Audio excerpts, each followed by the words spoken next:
Simon & Schuster Audio presents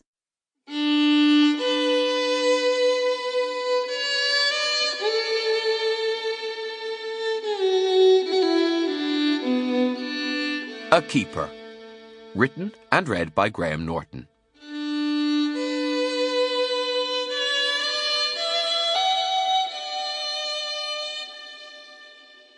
Before. He longed for silence. The roar of the wind churned with the rasping rhythm of the waves and filled his head.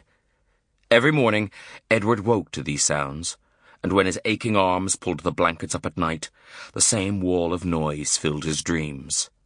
When would he find peace? Edward Foley was hunched on the small promontory of rocks that marked the border between the front paddock and the sea. Clouds had robbed the night sky of stars or a moon, which made the dark hood of sounds feel even thicker. His tears had dried, but now his face was wet once more with the salty mist of spray from the pounding surf.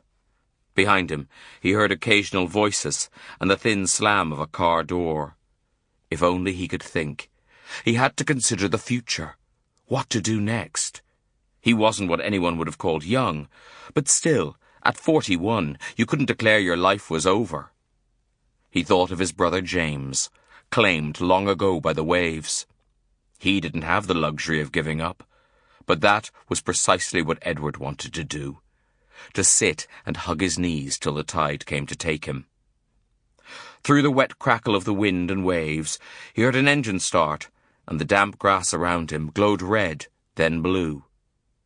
He turned his head and watched the ambulance making its way slowly down the lane, past the orchard towards the road. He felt so foolish. What right had he to expect happiness? This suddenly seemed like the ending of the story that had been written for him all along. He stood and looked back towards the house. Every light was burning, or so it seemed. A boat out at sea might have thought they were having a party.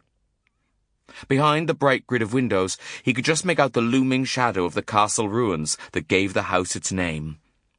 The countless decades of Foleys that had lived on this land. All that history, now hanging on to the future by a thread. He knew he should go back, but he couldn't bear the thought of seeing his mother. He pictured her sitting at the kitchen table, a cup and saucer in front of her, his mug of tea on the opposite side. Her endless stream of words would fill the silence, but it would be her face that told him what she really thought. Somehow, this was all his fault. It would be the same look she had given him when James had... Sample complete. Ready to continue?